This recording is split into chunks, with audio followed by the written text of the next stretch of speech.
quando um bicho está com dificuldade para respirar, o que o veterinário faz? Bom, hoje a gente vai abrir a caixa de ferramentas da farmácia veterinária. A gente vai dar uma olhada nesse arsenal de medicamentos que eles usam para resolver esse problema que é vital, né? E entender direitinho como cada um funciona. Olha, essa cena se repete todo santo dia numa clínica veterinária. Só que um sintoma, tipo uma tosse, pode ser sinal de um monte de coisa diferente. Por isso mesmo, a solução nunca é uma pílula mágica, sabe? Na verdade, é o começo de uma investigação. Um verdadeiro trabalho de detetive para encontrar a ferramenta certa para aquele caso específico. Então, esse aqui é o nosso roteiro. A gente vai passar por 5 grandes categorias de medicamentos. Pense em cada uma como uma ferramenta específica nesse kit do veterinário, beleza? Todas com um único objetivo: fazer o animal respirar normalmente de novo. Então, vamos lá. Ajudando os animais a respirar melhor. A verdade é que doenças respiratórias em bichos raramente são uma coisa simples. E por isso, o tratamento também não é. Quase sempre é preciso combinar diferentes abordagens, sabe? Para que o animal possa realmente ficar bem.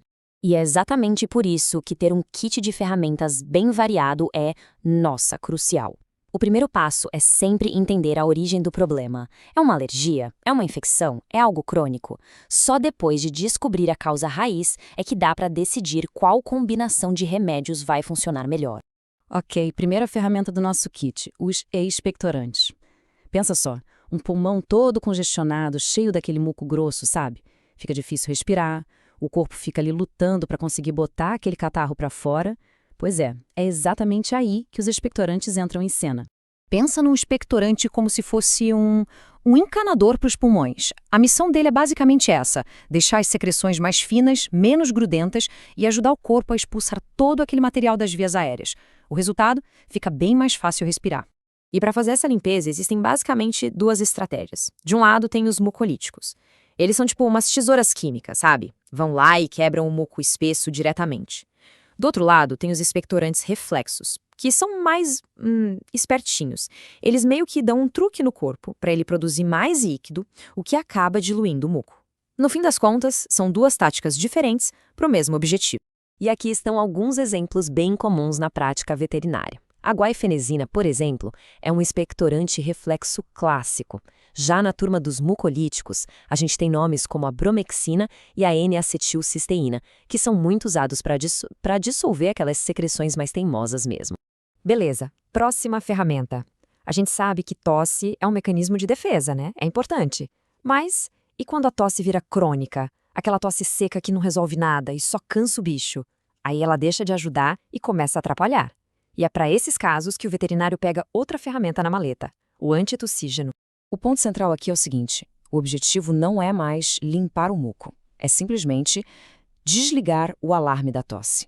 O veterinário usa essa ferramenta justamente para aquela tosse seca, sabe? Irritante, que não está ajudando em nada e só está deixando o animal desconfortável. Eles agem lá no cérebro para cortar o reflexo da tosse, mas se dividem em 2 grupos. Primeiro, os narcóticos, tipo a codeína. Pensa neles como artilharia pesada. São super potentes, mas, claro, exigem um controle bem mais rígido. E depois tem os não narcóticos. Eles são menos potentes, mas a grande vantagem é que geralmente são mais seguros e têm menos risco de efeitos colaterais. Certo, vamos para a próxima ferramenta, os broncodilatadores. Em quadros como asma ou bronquite, o que acontece é que os músculos em volta das vias aéreas se fecham. Eles se contraem e praticamente esmagam a passagem de ar. Imagina a sensação de sufocamento. Qual a solução para abrir esse caminho? Exato, os broncodilatadores. A analogia aqui é perfeita. É como abrir a janela de um quarto todo abafado. É isso que os broncodilatadores fazem. Eles relaxam os músculos dos brônquios, abrindo espaço para o ar entrar e sair dos pulmões com muito mais liberdade. É um alívio, muitas vezes imediato. Só que não existe um jeito só de abrir essa janela. A medicina veterinária, na verdade, trabalha com 3 grandes famílias de broncodilatadores. E, claro, cada uma delas funciona de um jeitinho bem particular. Então, vamos lá. Os beta-agonistas, eles vão direto ao ponto. Relaxam os músculos das vias aéreas. Simples assim. Já as metilxantinas agem de um jeito mais indireto, inibindo algumas enzimas para conseguir esse relaxamento. E, por fim, os anticolinérgicos, que basicamente bloqueiam os sinais nervosos que dão a ordem para os músculos se contraírem. Ou seja, são 3 caminhos diferentes que levam ao mesmo lugar, a respiração mais livre. E chegamos na nossa última grande ferramenta, Essa aqui combate um problema que todo mundo conhece bem, o famoso nariz entupido. Em casos de rinite, sinusite, o problema todo é o inchaço e aquele excesso de líquido na mucosa nasal que acaba bloqueando a passagem de ar. Bom, a função de um descongestionante é exatamente o que o nome já diz, né? Reduzir a congestão. Ele age para diminuir o inchaço dos tecidos, diminuir a produção de fluidos e, com isso, trazer um alívio dos sintomas. E aqui, de novo, a gente tem duas abordagens principais. Se o problema é a alergia, a escolha mais óbvia são os antihistamínicos, que vão lá e bloqueiam a histamina, que é a substância que causa a reação toda. A outra tática é usar medicamentos que fazem os vasos sanguíneos se contraírem. Isso reduz o vazamento de líquido e, consequentemente, o inchaço. E na prática, é mais ou menos assim que funciona. A gente vê exemplos como a difenidramina, que é mais usada em cães, ou a cetirizina, que já serve para gato, cachorro, cavalo. E olha que interessante, a frequência que o remédio é dado também muda bastante. Isso só prova que cada tratamento é super personalizado, não só para a espécie, mas para o caso de cada animal. Então, resumindo, a gente passou por expectorantes, antitussígenos, broncodilatadores e descongestionantes. Ufa!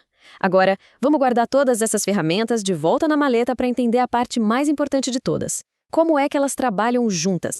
E esse talvez seja o ponto mais crucial de todos. É muito, mas muito raro usar só um desses remédios isoladamente. Um tratamento de verdade para uma doença respiratória mais complexa quase nunca usa uma ferramenta só. A verdadeira arte da veterinária está em saber qual expectorante combinar com qual broncodilatador e quando é a hora de entrar com um antitussígeno. É como reger uma orquestra, criando uma verdadeira sinfonia terapêutica. Essa citação, que a gente adaptou um pouquinho, resume a ideia perfeitamente.